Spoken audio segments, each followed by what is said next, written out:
রাজুর ফসল শুকোচ্ছিল, তাই সে রাতে খেতে জল দেবে ভাবে এবং রাতের বেলায় খেতে পৌঁছে যায়। কিন্তু যখনই সে খেতে যায় তার ঘাম ছুটে যায়। ক্ষেতের দৃশ্যটা দেখে সে খুব ভয় পেয়ে যায়। রাজু খুব ঘাবড়ে যায় এবং দৌড়াতে দৌড়াতে তার ঝুপড়িতে ঢুকে যায়। রাজু এত ভয় পেয়ে গেছিল যে সে তার ঝুপড়ি থেকে বাইরে বেরোতেও ভয় পাচ্ছিল। তখনই তার নজর ঝুপড়ির মধ্যেকার জিনিসে পড়ে। সে বুঝে যায় যে ভূতটা ঝুপড়ির মধ্যে চলে এসেছে। ঝুপড়িতে লাগানো মোমবাতিটাকে দেখো। ঝুপড়িতে শুধু একটাই মোমবাতি আছে, কিন্তু সব জিনিসের ছায়া এদিক ওদিক পড়ছে। এটা কিভাবে সম্ভব? ভূত ভূত ভূত! রাজু খুব ভয় পেয়ে যায় এবং ঝুপড়ির বাইরে দৌড়ে পালায়। দৌড়াতে দৌড়াতে রাজু একটা জঙ্গলে পৌঁছে যায়। জঙ্গলে রাজু কারো উপস্থিতি বুঝতে পারে। এরকম তো নয় যে ভূতটা আমাকে পিছু করছে।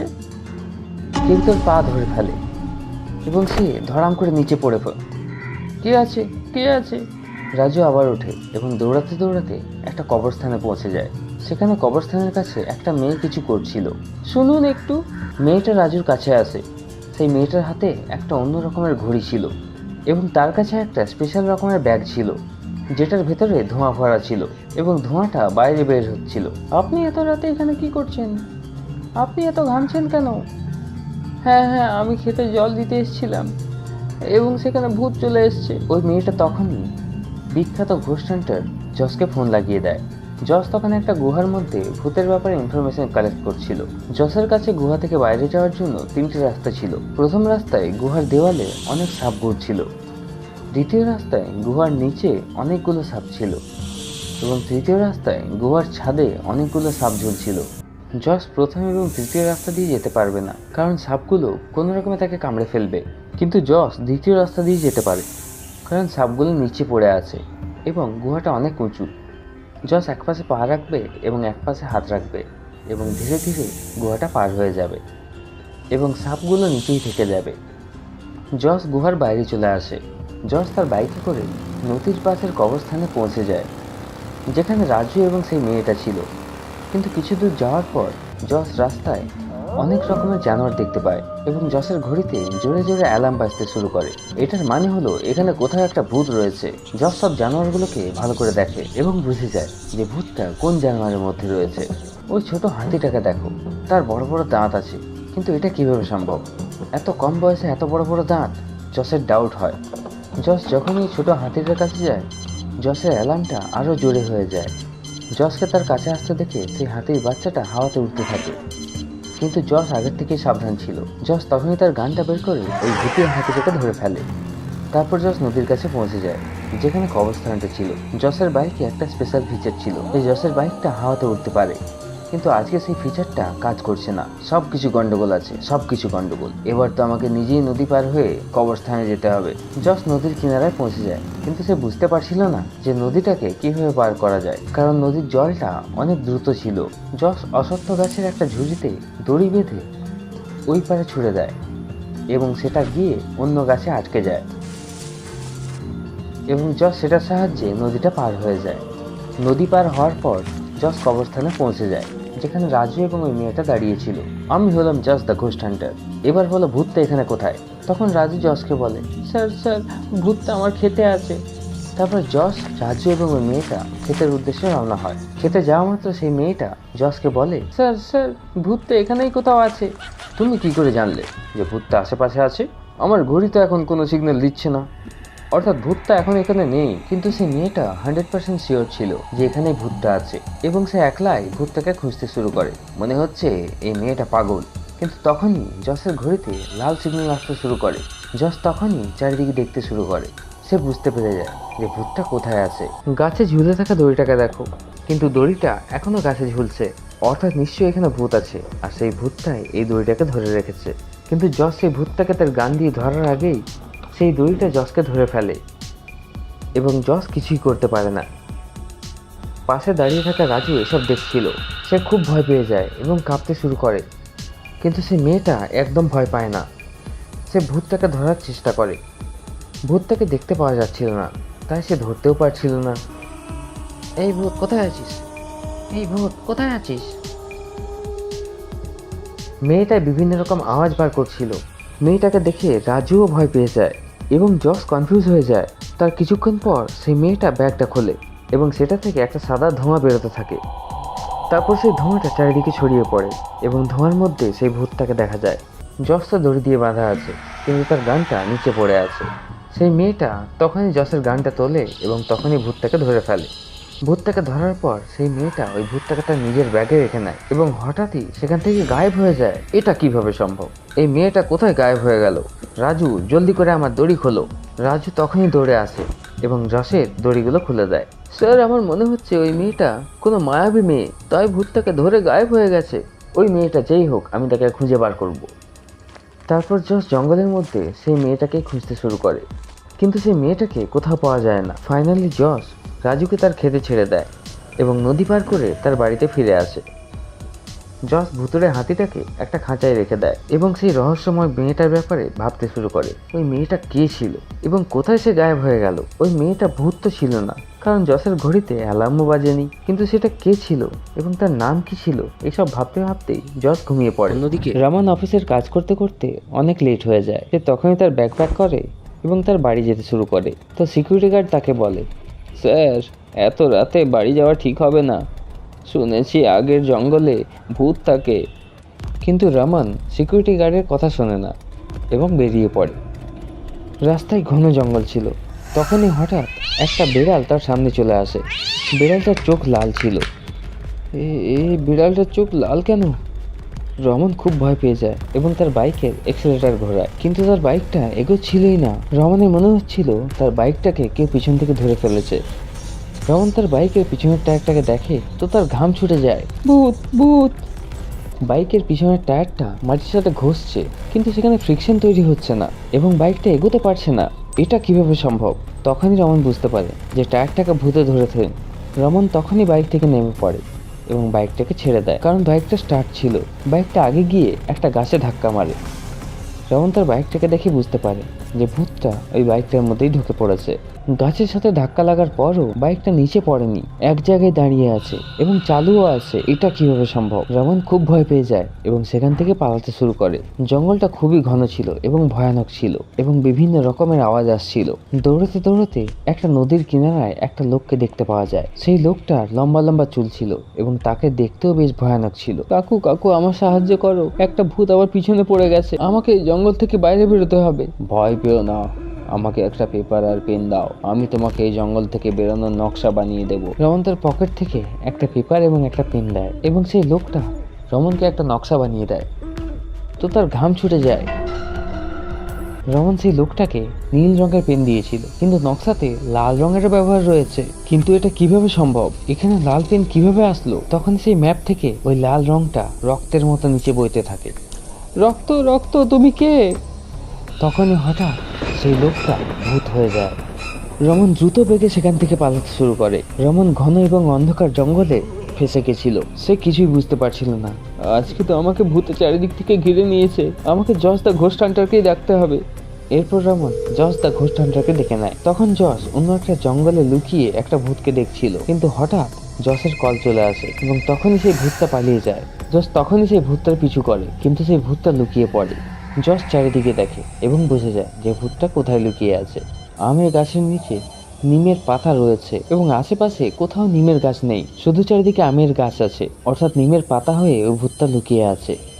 জস সেখানে দেখা মাত্র সেই নিমের পাতাগুলো আবার ভূত হয়ে যায় এবং জসের দিকে অ্যাটাক করতে শুরু করে, কিন্তু জস তার ঘড়ি থেকে রেডিয়েশন বার করে সেই ভূতটাকে উইক করে দেয় এবং তাকে তার গান দিয়ে ধরে ফেলে। এরপরে জস তখনই রমনকে কল ব্যাক করে। তো রমন বলে যে জঙ্গলে ভূতেরা তাকে ঘিরে ফেলেছে এবং সে একটা অসত্য গাছের উপর লুকিয়ে আছে। তুমি ওই গাছটাতেই লুকিয়ে থাকো, আমি এখনই আসছি। জস তখনই তার বাইক নিয়ে ওই দ্বিতীয় জঙ্গলের উদ্দেশ্যে রওনা হয়। জঙ্গলটা খুবই ঘন ছিল। জস দ্রুত গতিতে এগিয়ে যাচ্ছিল। তখনই একটা ভূত জসের উপর অ্যাটাক করে দেয়। জস তার ঘড়ি থেকে একটা তরঙ্গ বার করে এবং সেই ভূতের উপর ছেড়ে দেয়। যখনই সেই তরঙ্গের সাথে সেই ভূতটা ধাক্কা খায়, সেই ভূতটা দূরে গিয়ে পড়ে। আজ আমি একটু জলদিতে আছি, অন্যদিন তোমার সাথে দেখা হবে, আগে আমাকে রমনকে বাঁচাতে হবে। এরপর জস জঙ্গলে পৌঁছে যায় যেখানে রমন ছিল। জস সেখানে অসত্য গাছ খুঁজতে থাকে এবং ফাইনালি রমনকে সে পেয়ে যায়। জস সে অসত্য গাছের কাছে পৌঁছায় এবং রমন লাফ দিয়ে নিচে চলে আসে, কিন্তু রমনকে দেখা মাত্র জসের ডাউট হয় এটা রমন নয়। রমনকে মন দিয়ে দেখো, সে জঙ্গলে এত দৌড়াদৌড়ি করেছে, গাছে চড়েছে, কিন্তু তার সাদা জামায় কোনো দাগ নেই এবং চকচক করছে। এটা কিভাবে সম্ভব? কিন্তু জসের ঘড়ি কোনো সিগন্যাল দিচ্ছিল না। কিন্তু তাহলে সেটা কে? জস তার ঘড়ি থেকে একটা সবুজ রঙের তরঙ্গ বার করে। সেই রেডিয়েশনের ফলে রমন একটা তান্ত্রিকে রূপান্তরিত হয়। আমার তো প্রথম থেকে সন্দেহ ছিল যে তুমি রমন নও। হা হা হা হা, আমি হলাম তান্ত্রিক দাগোলা। আমি তোমাকে বানিয়ে দেবো আগুনের গোলা। আমি হলাম জস দ্য ঘোস্ট হান্টার। আমি আজ খুলে নেব তোমার জামা। তারপর সেই তান্ত্রিকটা জসের উপর একটা জাদু করে এবং জসকে গাছে উল্টে লটকে দেয়। জস তখনই তার পকেট থেকে ফায়ার গুলি বার করে এবং তান্ত্রিকের উপর ছুঁড়ে মারে, যার ফলে তান্ত্রিকের গায়ে আগুন ধরে যায়। এরই মধ্যে সুযোগ পেয়ে জস নিচে লাফিয়ে পড়ে। জসের নিচে লাফানো মাত্র একটা ভূত জসকে অ্যাটাক করতে আসে, কিন্তু জস তখনই তার গান দিয়ে সেই ভূতটাকে ধরে ফেলে। তখনই সেই তান্ত্রিকটা জাদু করে জসকে হাওয়াতে তুলে ফেলে। অর্থাৎ এই ডাকুলা তান্ত্রিকটা ভূতের বন্ধু। জস অনেক উঁচুতে গিয়ে আবার নিচে পড়তে শুরু করে। উপর থেকে দেখা মাত্র জস নিচে একটা পুকুর দেখতে পাচ্ছিল। যদি আমি নিচে যাই তাহলে আমার হাত পা ভেঙে যাবে। নিচের দিকে দেখো, সেখানে জসের বাইকটা দাঁড় করানো আছে। জস তখনই তার ঘড়ি দিয়ে বাইকটাকে অ্যাক্টিভেট করে দেয় এবং জসের বাইকটা হাওয়াতে উড়তে উড়তে জসের কাছে চলে আসে। জস তার বাইকে বসে যায় এবং বাইক চালিয়ে ডাকুলা তান্ত্রিকের উপর অ্যাটাক করে দেয়, যার ফলে ডাকুলা তান্ত্রিক পুরো ঘায়েল হয়ে যায়। এবার সত্যি করে বলো, ভূতেদের সাথ কেন দিচ্ছ? আমি ভূতের সাহায্যে জঙ্গলের গুপ্তধন খুঁজে বার করি, এই জন্যে ভূতেদের সাথে আমার বন্ধুত্ব। এরপর জস অসত্য গাছের ঝুড়ি ভেঙে ওই তান্ত্রিকটাকে বেঁধে ফেলে। তারপর জোরে জোরে রমনকে ডাকতে শুরু করে। রমন জসের গলা শুনতে পায় এবং সিগন্যাল দেওয়ার জন্য তার মোবাইলের টর্চ চালু করে দেয়। জস রমনের টর্চের আলো দেখতে পায় এবং তার কাছে পৌঁছে যায়। এরপর জস রমনকে তার বাড়ি ছেড়ে দেয় এবং তান্ত্রিকটাকে ভূতিস্থানের কারাগারে বন্দি করে দেয় এবং আরামসে ঘুমিয়ে পড়ে। রাত 12টা বাজছিল এবং জস জঙ্গলের দিকে পুরোনো হাভেলির দিকে রওনা হয়। জস খবর পেয়েছিল যে পুরোনো হাভেলিতে ভূতের একটা গ্রুপ থাকে। জঙ্গলের রাস্তাটা বেশ ভয়ানক ছিল এবং বিভিন্ন ধরনের ভয়ানক আওয়াজ আসছিল। এই জঙ্গলটা তো বেশ ভয়ানক, এখানে জঙ্গলি জানোয়ারদের আওয়াজও পাওয়া যাচ্ছে। তখন হঠাৎ একটা কালো বিড়াল তার উপর পড়ে। জস একদম ভয় পেয়ে যায় এবং তার বাইকটা আনব্যালেন্স হয়ে পড়ে যায়। এই কালো বিড়ালটা তো আমাকে ভয় খাইয়ে দিল। বাইকে সব পেট্রোলের নিচে পড়ে গেল। এবার আমাকে পায়ে হেঁটে যেতে হবে। জস তার বাইকটাকে একটা গাছের নিচে দাঁড় করিয়ে দেয় এবং খালি পায়ে জঙ্গলের দিকে এগিয়ে যায়। জঙ্গলে আগে যাওয়ার জন্য 3টে রাস্তা দেখতে পাওয়া যায়। দ্বিতীয় রাস্তা দিয়ে আমাকে বেরোতে হবে। জস দ্বিতীয় রাস্তা নিয়ে নেয় এবং জঙ্গলে এগিয়ে যায়। কিছুটা এগোনোর পর জসের ঘড়িতে অ্যালার্ম বাজতে শুরু করে। ইয়েস, অর্থাৎ আশেপাশেই ভূত আছে। জস আশেপাশে সার্চ করে তো সে কয়েকটা হরিণকে দেখতে পায়। জস তখনই বুঝে যায় যে এদের মধ্যে একটা হরিণ ভূত। জস তখনই তার বন্দুকটা বার করে, কিন্তু তখনই সেই হরিণটা একটা লম্বা লাফ দেয় এবং সেখান থেকে পালিয়ে যায়। জস সেই ভুতুড়ে হরিণটার পিছু করে, কিন্তু তখনই হঠাৎ গাছ থেকে একটা মোটা সাপ জসের উপরে পড়ে। ও নো, এটা তো একটা বড় মোটা সাপ। জস তখনই সেই সাপটাকে তার উপর থেকে সরানোর চেষ্টা করে, কিন্তু সেই মোটা সাপটা জসকে জড়িয়ে ফেলে এবং কুণ্ডলি পাকিয়ে জসকে ধরে নেয়। জস তার মধ্যে থেকে নিজেকে ছাড়াতে পারছিল না। ফাইনালি জস তার ঘড়ি থেকে একটা লাল রেডিয়েশন বার করে, যার ফলে সেই সাপটা অজ্ঞান হয়ে যায় এবং জস সেই সাপ থেকে মুক্তি পায়। কিন্তু ততক্ষণে সেই ভুতুড়ে হরিণটা কোথাও গিয়ে লুকিয়ে গেছে। ও এই ছোট ডালটা গাছকে কোনোভাবেই কানেক্টেড নয় এবং হাওয়াতেই ঝুলছে। এটাই ভুতুড়ে হরিণটা হবে। জস এগিয়ে যায়, কিন্তু তখন সেই ভুতুড়ে হরিণটা জসের ওপর ডালটা ছুঁড়ে মারে। কিন্তু জস প্রথম থেকে সাবধান ছিল। জস হাওয়াতে লাফিয়ে সেই ডালটাকে একটা জোরদার কিক মারে এবং তখনই তার গান দিয়ে সেই ভুতুড়ে হরিণটাকে ধরে ফেলে। এই ভুতুড়ে হরিণটাকে তো আমি ধরে ফেললাম, কিন্তু আমি পুরনো হাভেলির দিকে যাওয়ার রাস্তাটা ভুলে গেলাম। এবার জস তার ঘড়ি দিয়ে পুরনো হাভেলিটাকে ট্র্যাক করে, তো সে সাউথ ডাইরেকশনে যাওয়ার সিগন্যাল পায়। জস হাভেলি পর্যন্ত পৌঁছে যায়। এটা তো সেই ভুতিয়া হাভেলি যেখানে ওই গ্যাংটা রয়েছে, কিন্তু সেই ভুতিয়া হাভেলিতে ঢোকার রাস্তাটা বন্ধ ছিল। সেখানে বড় বড় পাথর রাখা ছিল। এই পাথরগুলোতে এত ভুতুড়ে পায়ের ছাপ কেন? আর ভূতেরা দরজা কেন বন্ধ করে রেখেছে? হাভেলির সাইডে দেখো একটা পাইপ লাগানো আছে। পাইপটা যদিও ছোট, কিন্তু পাইপটা যেখানে শেষ হচ্ছে একটা স্ল্যাব শুরু হচ্ছে, যেখানে একটা দরজাও রয়েছে। জস পাইপে চড়ে সেখান পর্যন্ত পৌঁছে যায় এবং সেখান থেকে দরজা খুলে হাভেলির ভেতরে চলে যায়। হাভেলির ভিতরের দৃশ্যটা দেখে জসের মাথা ঘুরে যায়। হাভেলির ভিতরে 4জন ভূত মিলে একটা ভালুককে মারছে। লজিক্যাল আমি, এই ভালুকটা চ্যানেলটাকে সাবস্ক্রাইব করেনি, তাই তাকে সবাই মারছে। তাই ভূতেরা তাকে ধরে ফেলেছে। তোমরা জলদি করে সাবস্ক্রাইব করে নাও, নইলে... ও নো, আমাকে এখনই কিছু করতে হবে। আমার ঘড়িটা সিগন্যাল দিচ্ছে না, অর্থাৎ ওরা আমার রেঞ্জের থেকে বাইরে আছে, আমাকে কাছে যেতে হবে। জস পিছন থেকে যায় এবং পিছনের পিলার থেকে সেই ভূতেদের উপর হামলা করে দেয়। হা হা হা, তোমাদের টাইম শেষ। জস একবারে 3টে ভূতকে ধরে ফেলে, কিন্তু তখনই হঠাৎ একটা ভূত উড়ে পিছন থেকে আসে এবং জসের উপর জল ফেলে দেয়। হা হা হা, টাইমটা তোমার শেষ হয়ে গেছে। এবং সেই ভূতটা সোজা এসে জসের সাথে যুদ্ধ করতে শুরু করে। জস এবং ভূতের মধ্যে জোরদার ফাইট হয়। এই ভূতটা তো বেশ পাওয়ারফুল মনে হচ্ছে, আমাকে কিছু একটা করতে হবে। জস তখন সেই ভূতটাকে ধাক্কা দিয়ে লাফ মারে এবং সেই ভূতটাকেও ধরে ফেলে। এবার জস চারিদিকে দেখে এবং সে বুঝতে পেরে যায় যে এখানে আরেকটা ভূত লুকিয়ে আছে। দেওয়ালের কাছে দেখো একটা ডান্ডা রাখা আছে এবং সেটা সোজা রাখা আছে, কোনো সাহারা ছাড়াই।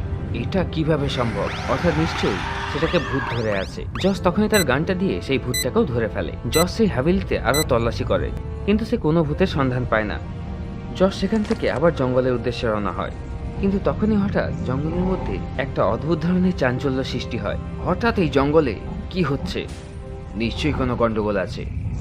জস তখনই তার বাইকের দিকে এগোতে শুরু করে। জসের বাইকের তেল শেষ হয়ে গেছিল, তাই জস তার বাইকের ইমার্জেন্সি সিস্টেম অন করতে শুরু করে এবং তার বাইকটা স্টার্ট হয়ে যায়। সিস্টেম তো অন হয়ে গেছে, কিন্তু যতক্ষণ না তেল পাচ্ছি বাইকটা উঠতে পারবে না। জস তেলের ব্যাপারেই ভাবছিল, কিন্তু হঠাৎ পুলিশের কল চলে আসে এবং পুলিশ তাকে বলে যে ড্রাকুলা তান্ত্রিককে তার বাড়ির আশেপাশে দেখা গেছে। আমার ভূতি স্থান থেকে তো কেউ বেরোতে পারবে না, সে পালালো কি করে? সে নিশ্চয়ই আমার সাথে বদলা নিতে আসবে। জস এটাই ভাবছিল, তখনই উঠতে উঠতে সেই ড্রাকুলা তান্ত্রিক তার সামনে চলে আসে। আমি হলাম তান্ত্রিক ড্রাকুলা, আমি তোমাকে বানিয়ে দেবো আগুনের গোলা। গিলি গিলি গাপ্পা, আজ তোমাকে আমি মনে করিয়ে দেবো তোমার পাপ্পা। এবং ড্রাকুলা তান্ত্রিক জসের উপরে আগুনের গোলা ছাড়তে শুরু করে। তুই নিজেকে ভাবিস বড় শায়ের, এবার এই দেখ আমার ফায়ার। যদি আমার বাইকে ফিউল থাকতো তাহলে আমি ড্রাকুলা তান্ত্রিককে হাওয়াতে উড়ে ধরে ফেলতাম। জস তার ঘড়ি দিয়ে রেডিয়েশন ছাড়ে, কিন্তু ড্রাকুলা তান্ত্রিক উঠতে উঠতে পিছনে চলে যায় এবং রেডিয়েশনটা তার পর্যন্ত পৌঁছতে পারে না। জস আবার রেডিয়েশন ছাড়ে, কিন্তু তান্ত্রিক আবার পিছু হটে যায়। কিন্তু তখনই হঠাৎ একটা গোলাপি রঙের ভূত উঠতে উঠতে আসে এবং তার হাতে তেলের বোতল ছিল। সেই ভূতটা জসের বাইকে তেল ঢেলে দেয় এবং জস তার ঘড়ি দিয়ে সেই বাইকটাকে স্টার্ট করে নেয় এবং সেই ভূতটাও জসের পিছনে বসে যায়। জস মেঘের উপর দিয়ে বাইক চালাচ্ছিল আর সেই গোলাপি রঙের ভূতটা বাইকের পিছনে বসে ড্রাকুলা তান্ত্রিকের উপরে জাদু করছিল। ড্রাকুলা তান্ত্রিকের খুব রাগ হয়।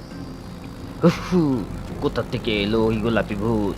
বানিয়ে দেবো একে আমি অদৃশ্য ভূত। তারপর ড্রাকুলা তান্ত্রিক একসাথে অনেকগুলো আগুনের গোলা বার করে, তারপর জসের উপর ছুঁড়ে মারে, যার ফলে জসের চারিদিকে আগুন লেগে যায়। কিন্তু পিছনে দাঁড়ানো গোলাপি ভূতটা বৃষ্টি এবং মেঘের সৃষ্টি করে এবং আগুন নিভে যায়। দারুণ ব্যাপার বন্ধু, আমরা দুজনে মিলে এই তান্ত্রিকের ভর্তা বানিয়ে দেব।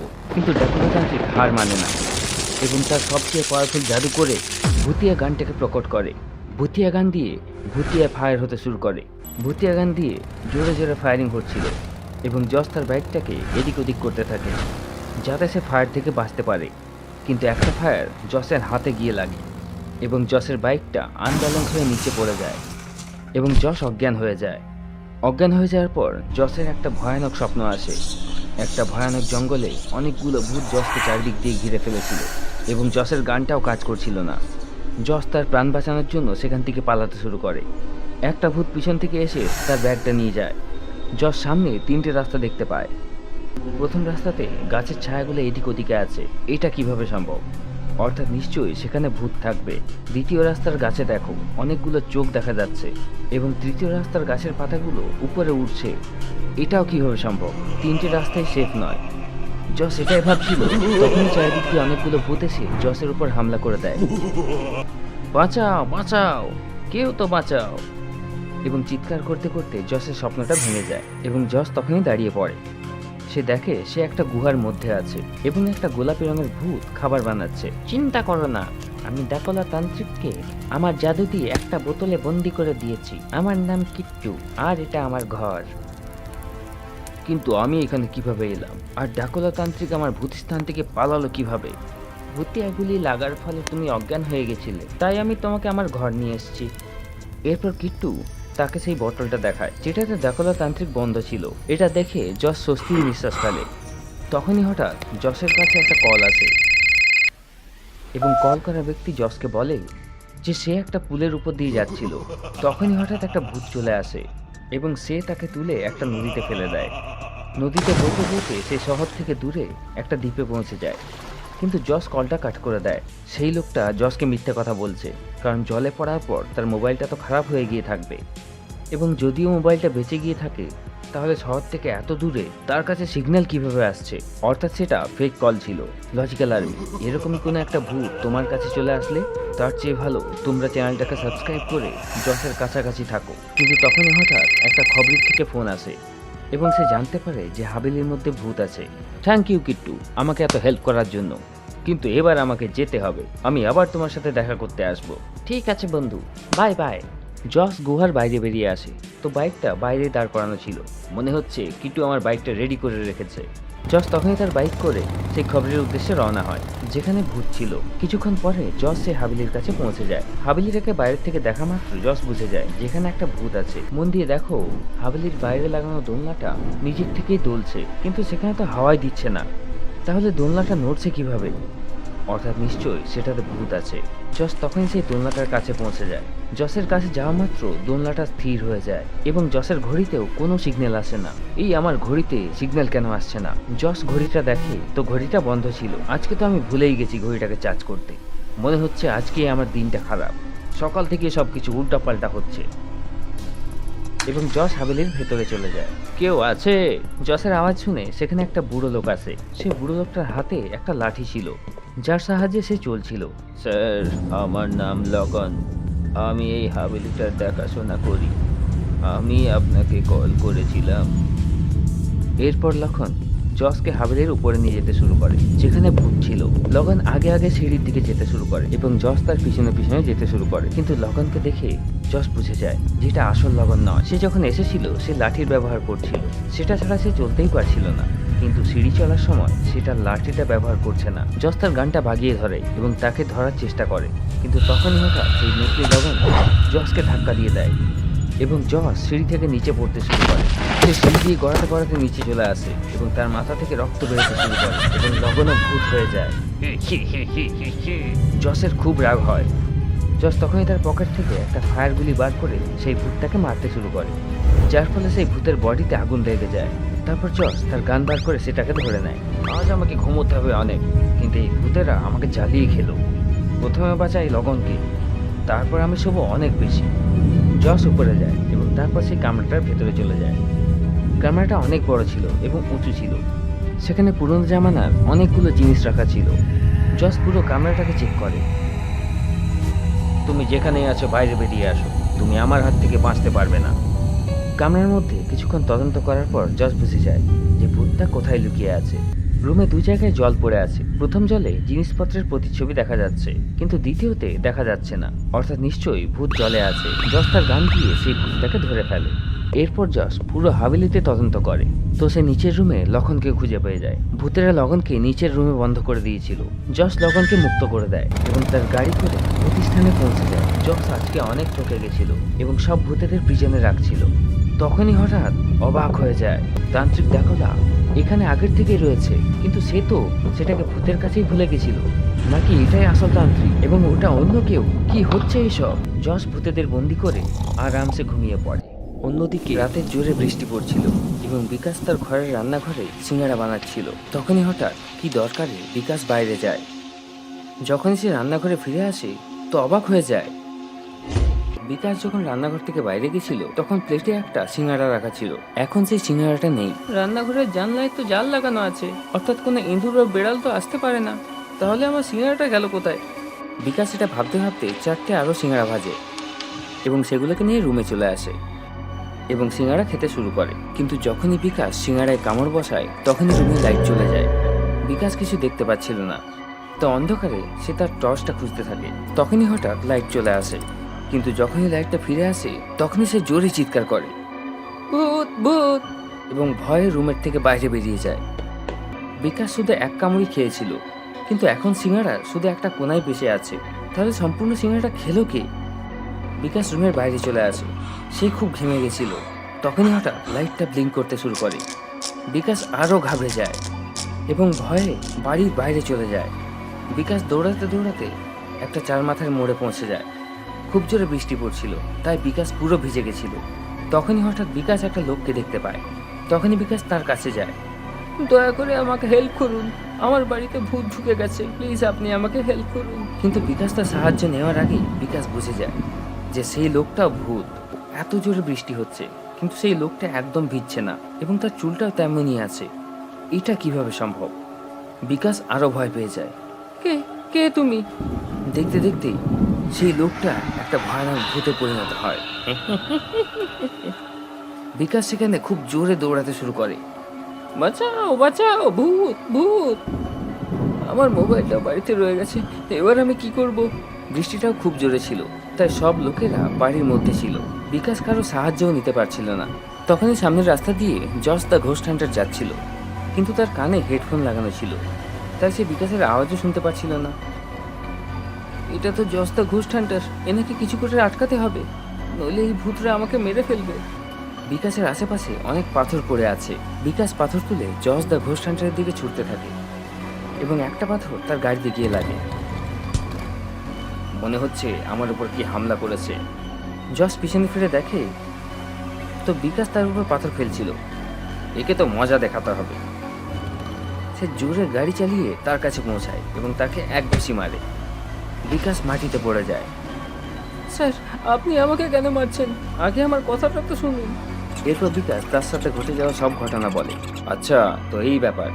ক্ষমা করবে বন্ধু, ভুল বোঝাবুঝির কারণে আমি তোমাকে মেরেছি। যদি নিজেকে বাঁচাতে চাও ভূতদের হাত থেকে, তাহলে জলদি করে আমাকে সাবস্ক্রাইব করো এবং বেল আইকন প্রেস করতে ভুলবে না। এরপর জস এবং বিকাশ সেই চৌমাথায় পৌঁছে যায়, যেখানে কিছুক্ষণ আগে বিকাশ দৌড়ে এসেছিল। জসের ঘড়িতে জোরে জোরে অ্যালার্ম বাজছিল, অর্থাৎ ভূত আশেপাশেই আছে। জস চৌমাথাটা ভালো করে দেখে এবং বুঝে যায় যে ভূতটা কোথায় লুকিয়ে আছে। ডাস্টবিনের নিচে খাবার এবং চাটনির মতো কিছু পড়ে আছে, কিন্তু এতক্ষণ পর্যন্ত এখানে বৃষ্টি হচ্ছিল, অর্থাৎ চাটনি এবং খাবারটা বৃষ্টিতে পরিষ্কার হয়ে যাওয়ার কথা, কিন্তু এরকমটা নয়। অর্থাৎ ভূতটা ডাস্টবিনের মধ্যেই লুকিয়ে আছে এবং সেই এই খাবারটা উপর থেকে নিচে ফেলেছে। জস তার গানটা বার করে ডাস্টবিনের কাছে পৌঁছে যায়, কিন্তু যখনই জস তাকে ধরতে যায়, সেই ভূতটা ডাস্টবিনের সব নোংরা জসের উপরে ফেলে দেয় এবং সেখান থেকে পালিয়ে যায়। ইস বাবা, কি গন্ধ! কিন্তু জস তাকে ধরার আগে সেই ভূতটা উড়ে উড়ে বিকাশের কাছে পৌঁছে যায় এবং তাকে ধরে ফেলে। স্যার প্লিজ, এই ভূতের হাত থেকে আমাকে বাঁচান স্যার। জস তার গান দিয়ে সেই ভূতটাকে ধরার চেষ্টা করে, কিন্তু সেই ভূতটা বিকাশকে নিয়ে হাওয়াতে উঠতে শুরু করে দেয় এবং বিকাশকে নিয়ে উঠতে উঠতে একটা ঘন জঙ্গলে পৌঁছে যায়। তারপর সেই ভূতটা বিকাশকে একটা গাছে উল্টো লটকে দেয়। তারপর সে কি একটা আওয়াজ করে কাউকে ইশারা করে। সেই আওয়াজ শুনে সেখানে একটা বড় সিংহ চলে আসে। সিংহটার চোখগুলো লাল ছিল এবং সে চিৎকার করছিল।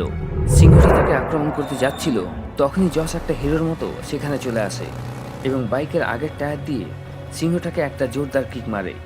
সিংহটা সেখান থেকে দৌড়ে পালায়। জসকে সেখানে দেখে সেই ভূতটাও জঙ্গলের মধ্যে লুকিয়ে যায়। জস সব গাছগুলোকে ভালো করে দেখে এবং বুঝে যায় যে ভূতটা কোন গাছে লুকিয়ে আছে। সামনে একটা পেঁপে গাছ রয়েছে। সেই গাছে থাকা সব পেঁপেগুলো ছোট এবং কাঁচা, কিন্তু একটা পেঁপে অনেক বড় এবং পাকা। কিন্তু এটা কিভাবে সম্ভব? একটা পেঁপে এত জলদি এত বড় কিভাবে হতে পারে? অর্থাৎ সেই ভূতটা পেঁপে হয়ে গেছে। জস তার গান বার করে সেই ভূতটাকে ধরে ফেলে। স্যার, আপনার বাহাদুরি দেখে আমার খুব ভালো লাগলো। আমি হলাম জস দ্য ঘোস্ট হান্টার। ভূত আমাকে দেখে হয়ে যায় ছু মন্তার। রাস্তায় যেতে যেতে বিকাশ তাকে বলে যে তার বাড়িতে ভূত আছে। এরপর বিকাশ পুরো ঘটনাটা খুলে বলে এবং জস বিকাশকে নিয়ে তার বাড়ি পৌঁছে যায়। জস এবং বিকাশ যখন ভিতরে যায়, তখন জস বুঝে যায় যে ঘরে নিশ্চয়ই ভূত আছে। জস যখন রুম থেকে পালিয়েছিল, তখন তার প্লেটে 3টা সিঙ্গাড়া ছিল এবং একটা সিঙ্গাড়ার টুকরো ছিল, কিন্তু এখন প্লেটটা খালি পড়ে আছে, অর্থাৎ ভূত সব সিঙ্গাড়া খেয়ে ফেলেছে। জসের ঘড়িটা সিগন্যাল দিচ্ছিল না, অর্থাৎ ভূতটা আশেপাশে কোথাও নেই। জস ভূতটাকে খুঁজতে খুঁজতে বাড়ির পিছনের গার্ডেনে পৌঁছে যায়। বিকাশের পিছনের গার্ডেনে অনেক রকমের ফুল ছিল। জস বুঝে যায় যে ভূতটা কোথায় লুকিয়ে আছে। সব ফুলগুলোই গোলাপের, কিন্তু মাঝে দেখো একটা ফুল জবা ফুল। এটা কিভাবে সম্ভব? কিন্তু জসের ঘড়ি সিগন্যাল দিচ্ছিল না। জস কাছে গিয়ে দেখে তো সেটা একটা নকলি ফুল ছিল। কেউ এখানে একটা নকল ফুল রেখে দিয়েছে, মনে হচ্ছে আমাকে কনফিউজ করার জন্য রাখা হয়েছে। তখন জসের ঘড়িটা আওয়াজ করতে শুরু করে, ইয়েস ইয়েস, অর্থাৎ ভূত কোথাও আশেপাশেই আছে। জস তার ঘড়ি দিয়ে ভূতটাকে ট্র্যাক করে, তো ভূতের লোকেশন বিকাশের বাড়ির 2য় ফ্লোরে দেখাচ্ছিল। জস এবং বিকাশ 2nd ফ্লোরে পৌঁছে যায়। 2য় ফ্লোরে আনাজের অনেক কিছু জিনিসপত্র রাখা ছিল। জশ সেখানটা ভালো করে চেক করে এবং বুঝে যায় যে ভূতটা কোথায় লুকিয়ে আছে। এই খোলা বস্তাতে আনাজ ভরা আছে এবং মাটিতে পড়ে আছে, কিন্তু আনাজ সেখান থেকে বাইরে বেরোচ্ছে না। এটা কিভাবে সম্ভব? অর্থাৎ নিশ্চয়ই ভূত সেই বস্তাটার ভেতরে লুকিয়ে আছে। জশ তার গানটা বার করে এবং তার গান দিয়ে তাকে ধরে ফেলে। তারপর তার বাইকে করে ভূতিস্থান পৌঁছে যায় এবং সব ভূতেদের বোতলে বন্দি করে রেখে দেয়। তখনই তার ডাকলা তান্ত্রিককে মনে পড়ে এবং সে কিট্টুর সাথে দেখা করতে চলে যায়। কে সেই দ্বিতীয় ডাকলা তান্ত্রিক যেটা কিট্টুর কাছে আছে, দেখবো আমরা পরের সপ্তাহে।